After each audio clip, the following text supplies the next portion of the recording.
Bonjour, aujourd'hui je reçois Chantal Anders. Bonjour Chantal.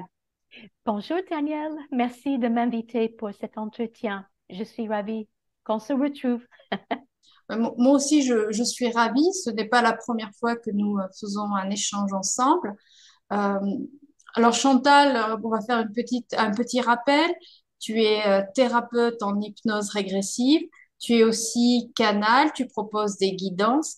Et déjà aujourd'hui on va commencer par présenter ou représenter l'hypnose régressive. Alors on en entend beaucoup parler sur les réseaux sociaux, on entend beaucoup parler de toutes ces approches d'hypnose en méthode Dolores Cannon. Qu'est-ce que toi, tu pourrais nous apporter comme information? Déjà, on va faire la piqûre de rappel pour tous. Qu'est-ce que c'est l'hypnose régressive et qu'est-ce que ça veut dire et à quoi ça sert? Alors, QHHT, c'est la méthode de Dolores Cannon, qui veut dire Quantum Healing Hypnosis Technique. Ça veut dire technique de soins hypnose quantique. Et en France, c'était mis sous le titre hypnose régressive quantique. Et ça consiste de se laisser emporter dans le temps vers nos racines des problématiques par rapport aux vies antérieures qu'on a vécues. Ça peut être l'enfance de sa vie actuelle, ça peut être qu'on était dans le ventre de la mère. Mais quand on parle de l'hypnose régressive, c'est souvent par rapport aux vies antérieures, les liens karmiques et les origines des traumatismes. Parce qu'on est affecté beaucoup dans notre quotidien par les choses dans notre subconscient, notre façon de réagir par rapport les uns et les autres. Et donc, ça aide à se libérer de cette chose qui peut être une problématique par rapport à une communication, une relation, un comportement, une addiction, plein de choses différentes. C'est assez vaste. Comme tu as dit, il y a beaucoup de monde qui s'intéresse à ça et beaucoup de monde qui s'interroge. Voilà. Alors, on voit qu'avec la pratique d'hypnose régressive, on peut aller très, très, très, très loin dans les observations, voire même au-delà de ce que l'on peut percevoir avec notre conscience. Beaucoup de vidéos YouTube montrent des enquêtes sous hypnose, par exemple, de très belles démarches aussi à Oui. observer. C'est aussi rejoindre les travaux de Dolores Cannon sur les vagues de volontaires. Déjà, est-ce que tu peux nous en parler de ces vagues de volontaires? Qu'est-ce que ça veut dire? Oui, les trois vagues de volontaires, Dolores Cannon a découvert pendant ses 45 ans de travail comme hypnothérapeute et aussi elle a écrit des livres par rapport à ses séances.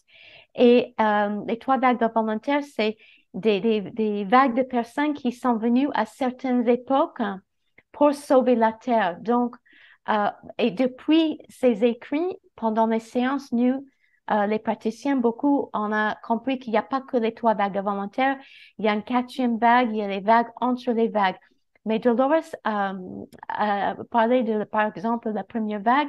Ce sont des personnes qui sont nées juste avant la Deuxième Guerre mondiale, jusqu'à les années 60 environ, hein, parce que depuis, on a découvert qu'il y a des premières vagues qui sont venues il y a 300 ans. Et ce sont les personnes qui sont venues creuser la terre pour la première fois. Si on fait une comparaison, c'est comme quand on est devenu en Amérique pour découvrir et établir les États-Unis, c'est les premières personnes. Donc, la première vague de volontaires sont venus pour ramener des énergies de l'univers pour essayer de sauver la Terre. Et donc, les personnes de première vague, ils ont souvent l'impression de ne pas vouloir faire partir de cette terre, la violence. Des fois, ils ne veulent plus vivre ou se suicider. Ils ont très, très mal d'être là. Mais leur lumière, leur conscience parce que souvent, ils n'ont pas beaucoup incarné sur terre avant. J'ai dû ajouter ça premièrement. Donc, ils se trouvent un peu perdus et ils disent, qu'est-ce que je fais là? Voilà. Et ensuite, la deuxième vague de volontaires, c'est un peu plus simple. Eux, ils sont venus juste pour rayonner leur énergie. Et ce sont les générations des personnes qui ont peut-être maintenant 30, 40 ans. Et ensuite, on a la troisième vague qui sont les enfants. Et bon, pour faire bref, parce que c'est le sujet de ce livre qu'elle a écrit, que je conseille à tout le monde, les 3 vagues de volontaires. Chaque vague apporte de l'aide et pour justement aider la Terre d'avoir conscience de ce qu'elle fait quand elle fait quelque chose par rapport à la guerre, la violence envers les autres, les animaux, comment on traite la nature. Parce qu'en fait, tout ce qui se passe sur Terre, ça répercute, ça touche les autres planètes, l'univers lui-même. Et donc, il y a une vraie urgence. Voilà comment ça s'est commencé. Et donc, toi, aujourd'hui, tu pratiques l'hypnose telle que l'a transmis Dolores Cannon. Euh, Oui. donc, une séance d'hypnose, ça consiste en quoi exactement? OK, l'hypnose régressive QHHT, la méthode de Dolores Cannon, ça consiste, c'est une séance qui dure entre 5 et 6 heures. Et c'est une séance qui se fait uniquement en présentiel. Mais je peux travailler avec une autre méthode en ligne. Voilà.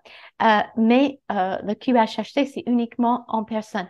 Et ça consiste à comprendre le parcours de la personne qui vient en séance. Donc, je vais demander à la personne comment s'était passé son enfance, sa relation avec ses parents, la famille, comment ça s'est passé à l'école et comment va aujourd'hui ses relations, son travail, comment ça va sa santé émotionnelle, physique, etc.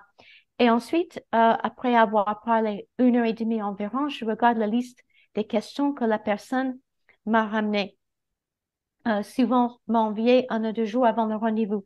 Donc, des questions spirituelles, des questions pour le travail, la santé, des questions par rapport des schémas, des addictions, etc. Donc, souvent, on demande pourquoi je suis venue sur Terre, pourquoi je me sens pas bien ici, ou quelle est ma mission de vie, quels sont mes dons, pourquoi j'ai choisi cette famille, pourquoi j'ai jamais eu confiance en moi, pourquoi j'ai peur de l'eau, pourquoi j'ai peur du feu, pourquoi j'ai toujours un problème dans ma vie amoureuse, etc.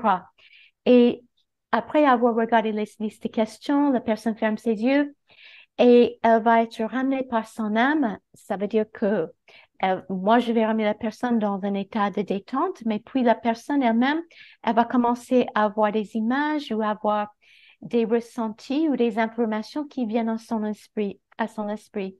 Et donc, la personne va peut-être me dire, ben, je ne sais pas où je suis, mais j'ai très froid, j'ai l'impression d'être en espace, j'ai l'impression d'être un observateur qui regarde les planètes. Et voilà, et puis on va continuer ça pour voir ce que la personne découvre. Et puis peut-être après, la personne va visiter une vie antérieure au Moyen Âge où elle découvre que elle a une histoire de ne pas pouvoir exprimer sa vérité, peut-être d'être dans des relations très compliquées ou être dans une guerre. Et sur chaque visite, on va aller jusqu'à la fin de la vie pour découvrir comment on est décédé, parce que cela a une grande importance aussi.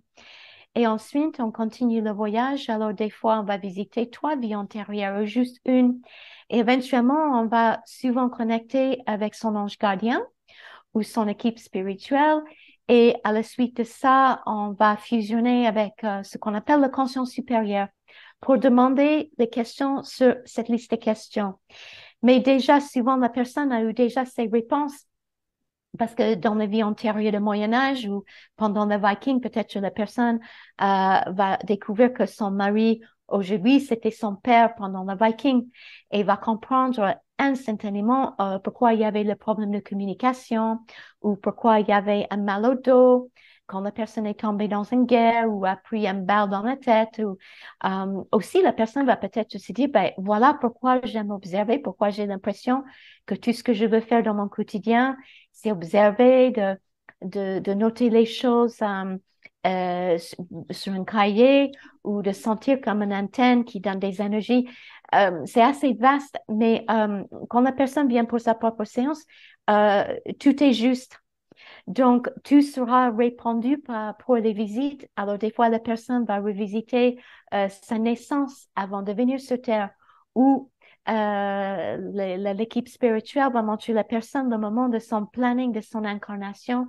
Aujourd'hui, hier, la personne en séance, elle a revécu la vie de sa propre grand-mère, comme si elle était sa grand-mère. Et ça est déjà arrivé que la personne est la réincarnation de sa propre grand-mère. Mais hier, la personne, c'était pas ça. Et on a su uniquement à la fin, parce que c'est important de ne pas donner des suggestions aux personnes, de laisser faire. On a compris à la fin que la personne, la grand-mère qui était là aussi, a dit, je voulais que vous, ma fille, vous voyez la vie que j'ai vécue pour que vous ne fassiez pas les mêmes erreurs, pour que vous appreniez à écouter vous-même, que vous compreniez que votre vie est parfaite et que j'ai beaucoup de gratitude de ma vie, mais j'aurais pu mieux communiquer ce que je voulais pour moi. Donc, tu vois, Daniel, tout est juste et ça tombait exactement ce qu'elle avait besoin pour avancer sur son chemin aujourd'hui et les changements qu'elle souhaite faire. Donc, et puis en plus, on a revisité une vie antérieure de la grand-mère elle-même quand elles étaient sœurs pendant le Moyen Âge. Et voilà, donc c'était une magnifique séance. Tout est résolu, tout est compris. Tous les points se sont mis ensemble. Donc, c'est vraiment, c'est très intéressant. Et voilà. Donc, on voit quelque chose, tout est connecté. Donc, on reçoit beaucoup de réponses, beaucoup de libération. Des fois, on ne se rend pas compte de ces libérations que quelques mois après, mais il y a une grande libération et il y a toujours un avant et un après une séance hypnose régressive. Voilà, donc, oui. Tu parles de régression dans des vies passées, mais c'est vrai quand on regarde un petit peu les enquêtes d'hypnose régressive que l'on peut trouver sur YouTube, hein, par exemple, souvent les enquêtes vont même au-delà de la dimension de la vie passée. Oui, Comment c'est faisable? Comment est-ce que l'on peut arriver à rentrer dans un état modifié de conscience qui va nous emmener vers quelque chose dont notre conscience n'a pas, n'a pas, n'a pas attention? Comment est-ce que ouais. c'est faisable? Alors, on a notre mental qui fait une toute petite partie de qui on est. Ensuite, on a une partie de notre âme qui vit cette vie maintenant. Par exemple, moi-même, il y a une toute petite partie de mon âme qui vit cette vie de Chantal. Mais aussi, les autres parties de mon âme vivent dans d'autres galaxies, dans d'autres vies. Donc, il y a, comme tu as dit, dans les enquêtes, on peut revisiter une vie parallèle ou une vie autrement. Comment c'est possible? C'est parce que le temps n'existe pas comme nous, comme c'était conçu. Euh, C'est-à-dire que quand on a grandi ici sur Terre, on pensait que c'était une ligne, que le temps était linéaire. Mais en fait, quand on lit le livre de Nostradamus de Dolores Cannon, elle s'est mise en contact avec Nostradamus. En fait, pour expliquer c'est très intéressant comme exemple par rapport à ta question. Elle avait, euh, Elle avait ramené une personne en hypnose régressive. La personne était un élève de Nostradamus. Et travers cet élève, pour un an après, elle a continué avec cet élève et éventuellement, elle a communiqué avec Nostradamus travers cette personne en séance avec elle. Et elle a écrit un livre à ce sujet et c'est incroyable. Et maintenant, j'arrive à mieux comprendre, mais à l'époque, je n'ai pas pu comprendre comment ça se fait. Et en fait, pour dire que le temps n'existe pas, donc on a le passé, on a le futur et on a maintenant. Et maintenant, ça a un effet sur ça et ça. Tout est lié. Donc, pendant que je vis maintenant, par exemple, peut-être que j'ai mal au cœur ou une tristesse ou une mélancolie. Et cette mélancolie est toujours vivante dans le Moyen Âge ou la Renaissance ou pendant Jésus. Tu vois, donc tout est en même temps. c'est ma meilleure moyen d'expliquer ça et je ne sais pas si c'est assez bien expliqué. Donc, comment on peut, parce que on vit pas que cette expérience. Après, il y a des personnes qui croient pas à ça. Moi, j'y crois. Moi, je sais qu'il y a des aspects de moi qui vivent d'autres choses. Et Dolores, dans ses livres et quand je l'ai rencontrée, elle a dit, fais attention, reste dans cette vie-là maintenant. Donc, elle a déconseillé d'aller voir les 20 autres vies qu'on est en train de vivre maintenant. Ceci étant dit, pendant la séance hypnose régressive, aussi souvent, pendant que la personne, ou peut-être elle ne va pas avoir une vie antérieure pendant la Renaissance, peut-être elle va aller directement sur une autre planète avec l'information qu'elle vit ça maintenant en parallèle de vivre sa vie aujourd'hui, maintenant. Parce que la personne a besoin de prendre conscience que ce qu'elle fait maintenant, c'est pas que ça. Que peut-être la raison qu'elle est très fatiguée quand elle se réveille le matin, c'est parce qu'elle fait autre travail en parallèle la nuit ou au même temps aussi. Je ne sais pas si ça répond à la question, Daniel. Si, tout à fait, tu es complètement dans la réponse. Ce qui peut aussi être intéressant, c'est d'observer que souvent, quand on est dans un regard d'hypnose régressive, on a non pas des vies passées, donc c'est en complément de ce que tu viens de dire, non pas des vies passées, mais souvent des vies extérieures à la planète, sur d'autres sphères, sur d'autres dimensions. Et souvent, bon, ben voilà, on reste sur un questionnement. Comment ça se passe? Comment ça se passe quand, pour avoir accès à ça et visiter ça pendant une séance?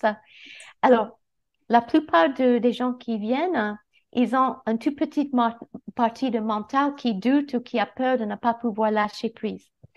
Donc, comment on fait, même sans venir en séance, on peut juste fermer les yeux et imaginer quelque chose. Et on laisse s'emporter, on laisse se faire. C'est-à-dire que pour la séance, quand les gens me disent, ben, je veux voir cette époque-là, je veux voir un vide extraterrestre. Et je leur dis, mais on va laisser faire premièrement, parce que ce que votre âme va vous montrer a une importance primordiale par rapport à votre vie maintenant, parce qu'il n'y a que le moment présent qui compte finalement. Mais dans la liste des questions, des fois, les gens disent, mais j'aimerais vraiment visiter Arcturus. Donc, des fois, je vais ramener la personne, je vais les regresser au moment quand ils ont eu ce contact oublié avec un extraterrestre sur la route ou juste de connecter à eux. Donc, c'est vraiment, comment je puis dire, il faut avoir un lâcher-prise, il faut croire en tout ce qu'on ressent, tout ce qui vient pendant cette connexion. Donc, si la personne a peur de lâcher prise ou ne croit pas trop, je leur invite d'imaginer les choses parce que quand on commence à inventer ou imaginer, à ce moment-là, on invite l'univers de nous ramener quelque part. Mais déjà, avant que la séance a lieu, quand la personne téléphone pour prendre rendez-vous, l'univers sait, n'est-ce pas, Daniel, tout ce qu'on veut faire, où on va, etc. Donc, on est toujours accompagné. Donc, je fais confiance dans cette synchronicité. Donc, on peut juste dire, ben, tiens, je veux que vous imaginez sur cette autre planète. Euh, et quand on dit ça, on donne le feu vert à l'univers, ben, tiens, venez. Ceci étant dit, de temps en temps, on demande quelque chose et l'ange gardien va dire non, c'est pas le moment pour elle d'avoir cette information. Donc, le lâcher prise, euh, des fois, les gens pensent d'être en hypnose, c'est d'être en sommeil. Alors, j'ai un petit pourcentage des personnes qui viennent, qui se rappellent pas du tout de leur séance. Mais souvent, et je montre sur la main comme ça, souvent, on est là et pas là. On descend, on remonte. Donc, pendant que toi et moi, on parle là maintenant, par exemple, je peux voir une image de moi pendant notre époque, je peux ressentir mon guide qui me parle, tu vois. Mais pendant la séance, je vais suivre la personne et à certains moments clés, de leur amener, de faire confiance à ce qu'elle ressent, de me communiquer ce qu'elle a comme impression corporelle, parce que notre intuition, c'est pas que par les images, c'est souvent par j'ai l'impression que je ressens un grand froid, je sens le cœur qui bat et une angoisse comme si je dois courir, tu vois? Donc, c'est d'aider la personne de se rendre compte qu'elle reçoit déjà ces informations. Donc, ça, c'est mon rôle aussi, parce qu'on a tout le temps ces informations. Mais souvent, surtout quand on écoute les séances, on dit, oh, mais cette personne a vu ça et ça et ça. Et en fait, souvent, Daniel, on voit pas avec les yeux, on voit avec l'esprit, avec le ressenti. Voilà. Donc, des fois, les gens qui se rappellent pas du tout de leur séance, et c'est jamais les personnes que j'aurais pensé. C'est souvent des personnes, ce qu'on appelle somnambuliques. Ça peut être un banquier, ça peut être quelqu'un de très cartésien. Et quand ils ouvrent les yeux, ils disent, ben, je ne me rappelle rien de tout.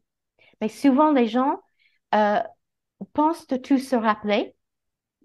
Et puis, après quelques minutes, après qu'ils ont réouvert les yeux, après la séance, ils me disent, ben, tiens, je ne me rappelle pas autant que ça. Ou je me rappelle un petit peu de cette vie antérieure et je ne me rappelle pas du reste. C'est comme quand on se réveille le matin après des rêves la nuit et petit à petit, ça s'estompe, les souvenirs de nos rêves.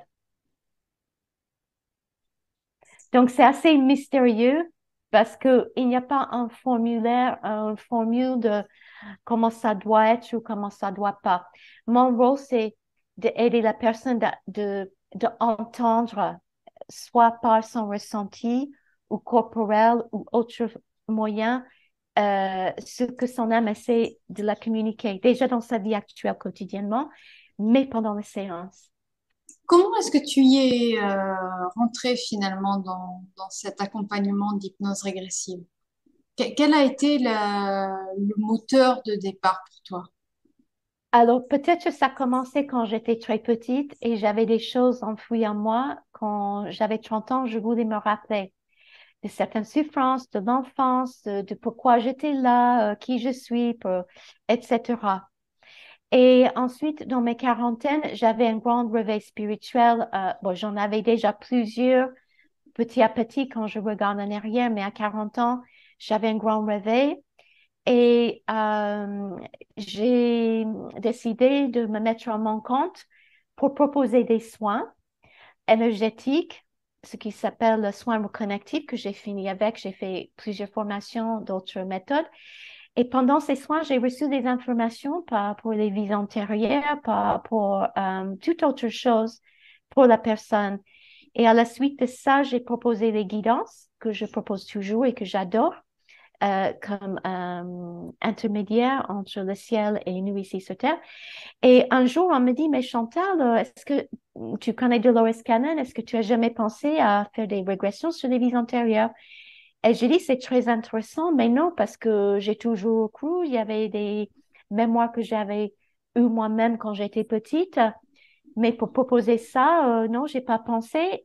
Et ensuite, quand j'ai lu le travail de Dolores Cannon, qu'elle a ramené la personne d'avoir cette connexion elle-même, c'est ça qui m'a fait le déclic, de aider la personne de connecter à elle et de connecter à son propre pouvoir, que on peut tout guérir.